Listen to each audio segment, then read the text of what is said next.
Witchwater by Phyllis Reynolds Naylor, Chapter 8. Terror rose up in Lynn so swiftly that it cut off her breath.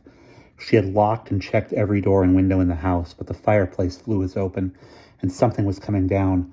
Outside, the cats and crows shrieked like a jungle of demented spirits. "Close it!" Lynn screamed, springing up on her knees, but Marjorie could not move.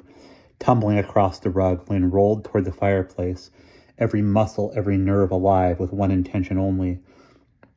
In another 2 seconds, the first crow or cat would have clawed its way into the living room through the open chimney and would be followed by dozens more. As her knee hit the stone hearth, her arm was already reaching for the iron handle that operated the flue. Her fingers gripped it, feeling the cold air that was rushing down from above, just as a huge black wing appeared from out of the dark hole. Wham! With a clang, the heavy iron trapdoor came down, and Lynn reeled backwards, weak with fright. For a full minute she did not move. The pounding of her heart was so great that it seemed to pin her to the floor. Gradually, the beating grew slower, and feeling returned to her legs.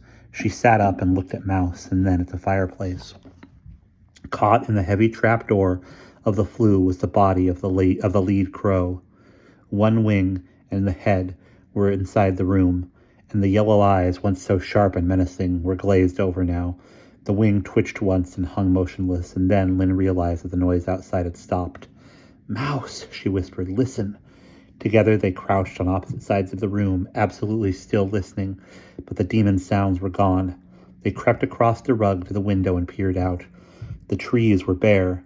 There were no birds silhouetted against the moon, no gleaming eyes, no sounds of scratching and clawing, no mewing. The night was still as nights should be.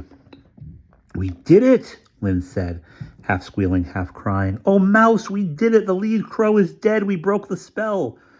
The girls leaped up, clutching at each other, and whirled about the room in a giddy display of confidence and power. Finally, they collapsed in an exhausted heap, still dazed from the events of the evening. Mouse leaned back against the wall. "What would they have done, Lynn, if they'd got in?" Lynn shuddered. "I don't know. I don't know if Mrs. Tuggle wants us dead or alive right now, but we're strong, Mouse. We did it. She can't hurt us now." "What should we do with the crow?" "Just leave it. Show it to your father, but don't be surprised if he doesn't believe you, Mouse. He'll say that anybody can get a crow in the chimney."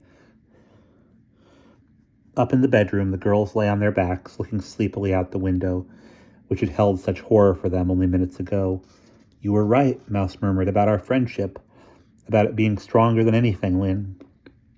"You've got a whole new start now, Mouse," Lynn told her. "You can go wherever you want without the crows coming along. You can look Mrs. Tuggle right in the eye. If you meet her on the street, she knows you're strong. Everybody will notice and wonder what's happened to you, but we won't tell. What happened here tonight will be our secret until our parents are ready to listen and believe us." For some reason, the idea appealed to Mouse.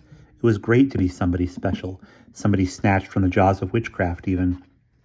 "I might even wash my hair," she mused, "if I can find the shampoo. Listen, Lynn, don't wake me in the morning. I feel like I could sleep till noon." Lynn had expected to sleep late also. She had expected, at the very least, that her sleep would be deep and relaxed, but when she woke up at 7:30, she knew she would sleep no more. Somehow, she felt uneasy, as if the trouble was not quite over, as if there was something left undone. She felt that her mind had been wrestling with it as she slept, and now that it was morning, she remembered suddenly what it was she must do. She felt strong and unfrightened as she dressed quietly and went downstairs. "Mouse," she wrote on a note, which she left on the table, "out for a walk, back about 11, Lynn." She knew from the deep sleep Marjorie was in that it would be several hours at least before she found the note, and that would give Lynn time for the task before her. As she started down the steps and across the lawn, she stopped, for the ground was littered with blue-black feathers. Should she pick them up, she wondered, and deliver them knowingly to Mrs. Tuggle? No, she would leave them where they were for evidence, for whatever Mrs. Beasley cared to make of it for whatever Mr. Beasley cared to make of it when he got back from New York. The streets were empty. The sky in the east was bright, but everywhere shades were still drawn and curtains closed. Lynn went quickly across the meadow. An early morning mist was rising from the water, and the whole of Cowden's Creek seemed veiled in fog. Her pulse quickened as she started down the hill to the water below. It was not enough to have saved Mouse from Mrs. Tuggle's coven, whatever it was the old woman needed her for. It was not enough that Judith had escaped her influence, and that Stevie was safe, or that the crows would no longer trail Marjorie. It was important that the evil of the night before should never be allowed to begin again at some distant time in the future, and this, she decided, meant killing the demon cat. The cat, Lynn knew, roamed about the neighborhood at will. Many mornings Lynn had looked out the bathroom window and seen it making its way up through the meadow from the creek below. She would lie in wait for the cat. How she would confront it, much less kill it, she did not know. She didn't even want to think about it for fear she would change her mind. All she could do was rely on her strength and intuition when the time came. The fog grew thicker the closer she got to the water, and by the time she reached the bank of Cowden's Creek, the fog was a swirling mass of whiteness covering the surface of the water, which seemed strangely churned up, hissing and rushing as it poured under the footbridge. Lynn sat down on the bank to wait. She had a better chance of finding the cat, she decided, if she let it come to her than if she went looking for it. The ground was cold and rather damp, and she wished she had brought a newspaper to sit on. There were no early morning sounds of birds, no raucous chants of crows, only the rush of water from the creek and the morning mist and the moving mist, which seemed, in some way, to be making a sound of its own. She was not sure how long she waited, 20 minutes, perhaps 30, but then at the far end of the footbridge she saw a dark brown object coming toward her in the fog, one paw in front of the other, stopping now and then to sniff the air. Slowly Lynn stood up and started on down the bank. She had brought no weapons but her own 2 hands, and somehow she knew she would choke the cat with them.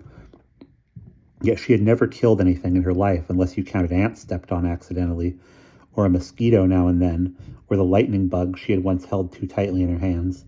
There was no doubt in her mind, however, that the cat had to go, and she must be the one to kill it. To use her own 2 hands was to destroy forever any link she herself may have had with Mrs. Tuggle, whatever excitement or fascination she may have felt in the past when she thought of witchcraft. To bury the cat there on the banks of Cowden's Creek would be to bury along with it any talent of her own she may have gleaned from reading the Beasley book on spells and potions. Once she herself was free from the spell of witchcraft, she knew that Mrs. Tuggle's magic would have an effect on her no longer, and so she stepped onto the edge of the footbridge and saw the cat pause. They stood there looking at each other, along the expanse of wood planking, as the mist drifted in and out between them, sometimes clouding their view, sometimes revealing each other sharp and clear. Lynn half expected the cat to say something, to warn her not to come closer, but the animal stood still, waiting, her eyes on Lynn, a look of evil about him, a smell, an aura of evil that Lynn could not describe. Step by step she advanced, her arms aching with tension, lips dry, eyes on the huge cat. And then it sprang. There was a blur of a brown body as it propelled itself through the air and landed hard on Lynn's shoulder, knocking her to the floor of the bridge. With all her strength, Lynn seized the cat, oblivious to the bites and scratches, and a moment later they had rolled under the guardrail into the churning shallow water below. Lynn landed on her side, and for a moment the air seemed to have been knocked out of her. Her face went under momentarily and then emerged, but she clung to the cat, and the cat to her. She had never known an animal could be so strong. It was like wrestling with Stevie, almost. Like a whip, the cat's body flung back and forth, its claws scratching her arms, its teeth digging in her shoulder, a hideous yowling in its throat. Lynn's one aim was to work her hands up the cat's body to its neck, but she knew if she let go for even an instant, the cat would get away. She would have to drown it instead. The creek was livid with splashing and thrashing as cat and girl fought there in the water. Lynn's knees were bruised as she battered them against the rocks on the bottom. Her whole body was cold, almost stiff. Again the cat surfaced and shrieked, and again they tumbled over and over. But as Lynn righted herself a 3rd time, she managed to thrust the cat under and hold it down under the water with all her strength. Lynn held the cat until the current tugged it out of her tired arms, rolling her over. She didn't care. She had felt the squirming body grow limp and knew that the deed was done.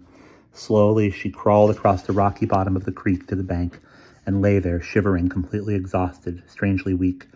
She realized that now she, as well as Mouth, had been bathed in the spell of the creek, whatever that meant. Perhaps it meant nothing. Now that the lead crow and the cat were dead, perhaps the rushing water had lost whatever power it had held. When she had the strength to sit up and look at it, it did seem more like the lazy old Cowden's Creek that it had once been. At least she thought it did. Suddenly she felt like shouting. She felt like standing up on the bank, lifting her face to the sky and giving a wild, jubilant yell. She felt dancing, like rolling over and over in the grass, laughing and singing. She had finally outwitted the old woman and got rid of her demons as well. Lynn had never felt so happy. It was too early in the morning for shouting, however, so she got to her feet and walked along the edge of the creek for a while hugging herself with her arms, looking for the body of the cat, numb with cold. She had wanted to bury it deep in the ground, but the current had washed it away. No matter, it would be floating down toward the business district by now, and Lynn was too weary to go after it, so she headed up through the meadow to her house, rehearsing what she was going to say. Through the kitchen window, she could see the clock on the wall, 10 after 9. Father was sitting at the table, alone, reading the Sunday paper. She opened the back door and stepped inside. "Ye gods, what happened to you?" Mr. Morley paused with his coffee cup in midair. Lynn laughed blithely. "I went for a walk down by the creek, leaned too far over the footbridge and fell in. I came home to change." Mr. Morley continued to stare. "You look as if you had a fight with a tiger and lost." "No tiger," Lynn said, "but those rocks in the creek are sharp and the bushes along the bank can really scratch." She started toward the kitchen, toward the stairs. "I thought you were staying at Marjorie's." "I was. She's still asleep. I just decided to get up early and go hiking. I'll go back and have breakfast with her after I change." Still, Father's eyes did not leave her. "You didn't have a fight with Marjorie, did you?" Lynn laughed at the thought. "Now that's the most ridiculous thing I ever heard. Talk about imaginative nonsense." "Well, Stevie had a pretty rough night, so go up quietly. We want him to sleep a long time." Lynn tiptoed past the second floor and went up the stairs to her bedroom. As she was putting on dry jeans and a shirt, long-sleeved and high-necked to hide the scratches, she heard Judith roll over on the other side of the curtain. "Lynn?" "Yeah? Gosh, I had the worst dream about you last night." Lynn buttoned her shirt and walked over to Judith's side of the bedroom. "What was it?" Judith lay on her back and put her hands under her head. "Oh, it was all mixed up. You and Mouse were in a boat or something?" "Well, it was like a house, but it was in water, sort of, and the water kept getting higher, and there were things floating in the water, awful things, but I don't know what they were. Maybe they were dead. I wanted to swim out and get you, but Mrs. Tuggle was there, and she wouldn't let me." Lynn sat on the edge of the bed and waited. "I can't remember anymore," Judith said finally. "It was just too awful. Once I called your name in the night and you didn't answer, and I finally realized you were at Marjorie's." She sat up and propped her pillow behind her back.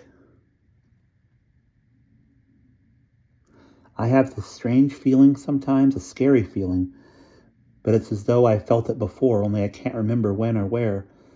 Like if I just thought about it long enough, I'd remember all sorts of things would come back to me. But I'm not sure I want to." "Don't even try," Lynn said hastily, remembering how worried she'd been last summer about Judith's going up to Mrs. Tuggle's house each night. "They're probably just old pieces of dreams, and you could spend a week trying to put them all together. Besides, Mouse and I are fine. I just came back home and got to get some clean clothes." She turned and walked over to the doorway. "I tell you what, Judith, if you're still having awful dreams when I'm a psychiatrist, I'll analyze them for you." Judith laughed. "Then I'll go off the deep end for sure. Listen, is anyone up downstairs? I'm hungry." "Dad is. Why don't you go down and scramble some eggs for him? He looks as if he could use it." Lynn went back downstairs and got a handful of cookies from the kitchen cupboard. She was positive now that she had done the right thing. Drowning the cat had meant breaking the link between Mrs. Tuggle and Judith, too. It was important that Judith never feel the strange pull, that demonic force again. "How are you feeling, Dad?" Lynn asked. "Oh, better, I think." "That's good." Lynn leaned against the counter. "By the way, did the sheriff ever find out anything?" "What?" Mr. Morley lowered his newspaper. "About the missing death certificate?" "Oh, if he has, I haven't heard. It's only a routine check, Lynn. He could put it off for months. There's no hurry." Lynn munched quietly.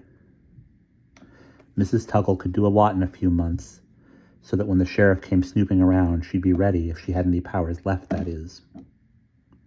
Now that the cat and the lead crow were gone, maybe she was finally what Mother and Father had insisted she was all along, a harmless old lady, a bit daft. "Where's Mom?" Lynn asked. "She went over to Mrs. Tuggle's to help out. There was evidently quite a wind up on the hill last night. Did you hear it? We didn't get much of it down here, but a tree blew down in Mrs. Tuggle's yard and tore off a small piece of the kitchen roof. She called this morning and told us. If my legs aren't too wobbly by afternoon, I'm going to get up and see if I can patch it up for her." Lynn tried to sound casual. Did Mrs. Tuggle say anything else?"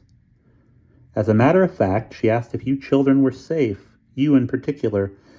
We said we assumed we were. I knew Mr. Beardsley would have called us if you weren't." Lynn's heart was in her mouth. "And what did she say?" "Good grief, Lynn, I don't know. I suppose she said that's good or something. What would you expect her to say?" He was beginning to look at her quizzically again, and Lynn knew it was time to stop asking questions. "Well, I'm off," she said lightly. "When Mom comes home, tell her I'll be back this afternoon. Stay away from the creek, kid." Father called after her. "You're the only girl I know who can lean over the railing and fall in." When Lynn reached the garden, however, she stopped. Mouse would still be sleeping, probably for another hour or two. Why not, right now, while she was feeling strong, go up to Mrs. Tuggle's? She could say she had come to help out, and Dad had told her about the windstorm, but she would be showing Mrs. Tuggle that she wasn't afraid, and she could confront her even with Mother there. Let her dare tell Mother that she and Mouse had spent the night alone, and Lynn would have some telling of her own to do. She chose the route along the edge of the meadow, making her way up the hill that rose steeper and steeper as she neared the top. On the right, she could see the mist from Cowden's Creek still rising in spotty patches here and there. Now and then, a bird cut loose with an early morning trill. Even a crow or two joined in, but the crows were scattered now, one here, one there, and did not fly in a flock. The single crow she passed on the fence post went on preening itself disinterestedly and flew off languidly without a second look in her direction. Lynn felt powerful and sure of herself, more sure than she had ever felt before. She and Marjorie were not just helpless victims who had to give in. They were more in control of their lives than they had thought. Witchcraft was not the strongest thing in the world. Friendship was even more powerful. Of course, killing the crow had helped. Mrs. Tuggle's house, from behind, looked quite different than it did from the front. Approaching the front door, one could hardly make out the porch because of the cluster of trees surrounding it.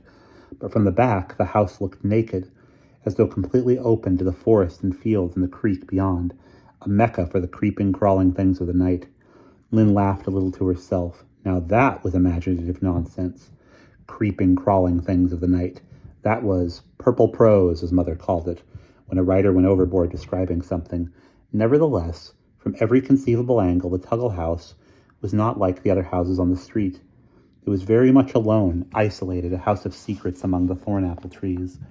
There had indeed been a windstorm.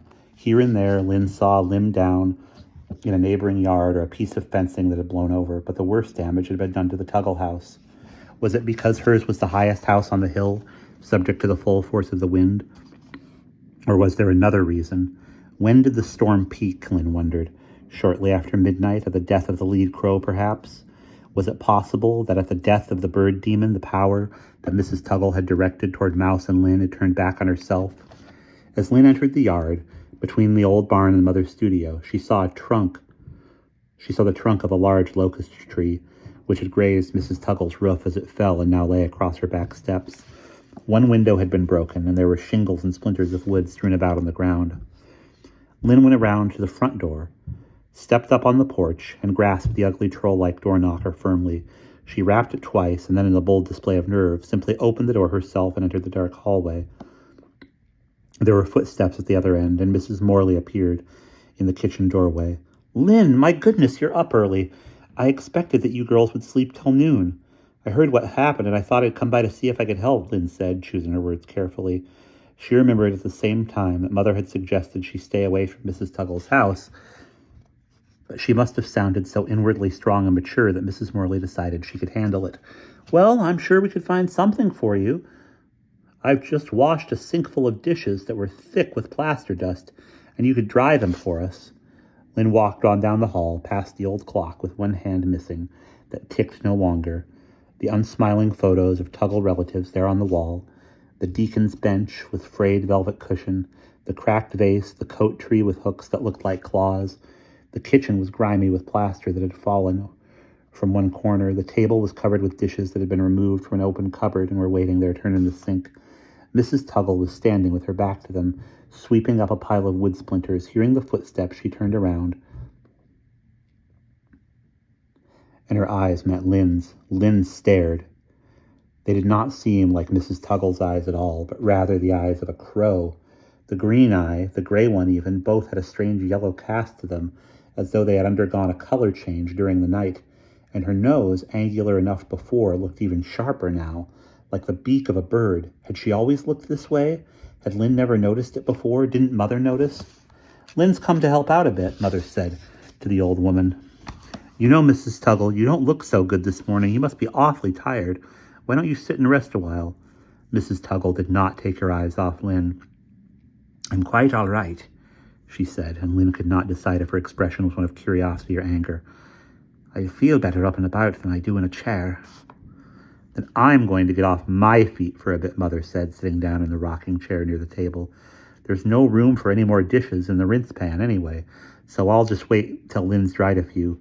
Lynn reached for the towel, looking Mrs. Tuggle straight in the eye all the while. She would not be scared down. She would not be scared down or stared down, and she wanted the old woman to know it. "Strange that you had such a wind here last night, Mrs. Tuggle," she said boldly. "I didn't hear it at all. Didn't you now?" "No, Mouse and I were up quite late," Lynn continued recklessly. "Except for a little breeze that blew in like a melody, we didn't notice a strong wind at all." "Which reminds me," said Mother, her feet up on a kitchen chair as she rocked herself, "I've reached a point in my manuscript where I need a song or a chant or something to fill in. Something suitable for witches to sing. You told me one, Lynn. You said Mrs. Tuggle had sung it to you. What was it again?" "I remember it very well," said Lynn, and her voice was strong as she recited the words. "Song of morning, song of noon, song of evening, silver moon. Feel the darkness touch the black, hear the shadows whisper back." "Isn't that the way it goes, Mrs. Tuggle?" Mrs. Tuggle frowned. "Yes, child, that's the way it goes." "Beautiful!" Mrs. Morley clapped her hands delightedly. "Just what I need. You see, this girl in my story is trapped in a... Oh, I'd better not talk about it. Somehow it always ruins things when I do. I'll just wait till the book is all finished and read it to you then." At that moment, there was a noise outside, and a shadow fell on the floor. An instant later, the cat leaped down from the broken window and dropped on the linoleum, its fur damp and bedraggled. When it saw Lynn, it hissed loudly and backed away, its tail swishing. Lynn stared. The cat was alive. She hadn't killed it after all. Somehow it had survived the water and the rocks and the current and made its way back. "What's happened to the poor animal?" Mrs. Morley said, and stopped rocking. "Why, look at him. He's not used to seeing Lynn here, is he? Maybe he blames her for the mess and confusion." Mrs. Tuggle fixed her gaze on Lynn. This time, the eyes glared angrily out from beneath her black bushy brows, and they had the look of rage. "Aye, looks like someone tried to rid old Mrs. Tuggle of her cat. But 'tis 9 lives the old animal has, and more besides." She laughed then, and her laughter reverberated through the high-ceilinged rooms like the staccato roll of a drum. For just a brief moment, Lynn felt a trace of fear. Then the strength she had experienced that morning surged back again, even stronger, and she felt that no matter what Mrs. Tuggle might try again, if indeed she tried anything at all, Lynn would be ready. It was time to show the old woman that it did not matter whether the cat were alive or dead. She would not let it affect her, or Marjorie either. And so she looked directly at the cat and said in a sing-song voice, as though talking to herself, "Feel the darkness, touch the black, hear the shadows, whisper back." In response, the cat leaped, but not for Lynn. It landed lightly on Mrs. Morley's lap, surprising Mother as much as it surprised Lynn. "So you want to be rocked, do you?" Mrs. Morley said, stroking its head. "I don't blame you. If I looked as awful as you do this morning, cat, I'd want to be rocked too." With a strange cat smile on its face, the animal made a nest for itself there on Mother's skirt and settled down, and the rocking chair began to move back and forth, as Mother smoothed the cat's ruffled fur. "It knows better than to tangle with me," Lynn thought with satisfaction as she picked up a dish towel and began wiping a saucer. "But just let it try. Just let it try. She faced the cat as she worked, glad she could look into its eyes without fearing it any longer. There was no other talk for a while, just the occasional clink and thud of kitchen noises and the squeak of the rocking chair. Then, from deep in the cat's throat, came a low, defiant, rattling sound of purr, like a tea kettle full of stones simmering somewhere on a dusty hearth. Hearing the purr, Lynn began to hum the tune that Mrs. Tuggle often sang, hummed it right back to the cat's face, afraid of nothing. Mrs. Tuggle, watching from the corner, nodded slightly to herself and smiled, and as the thin lips parted, her eyes shone yellow once more, and the gold tooth gleamed from the darkness of her mouth. And that is the end. Really had fun reading you guys this one. I'm definitely going to order book 3, and we'll probably read it after I read the next Brad Strickland. Kind of surprising how much the author went for the cat killing in this. It continues to be spooky season, and there is another spooky book coming up after a short story, and we will see you then.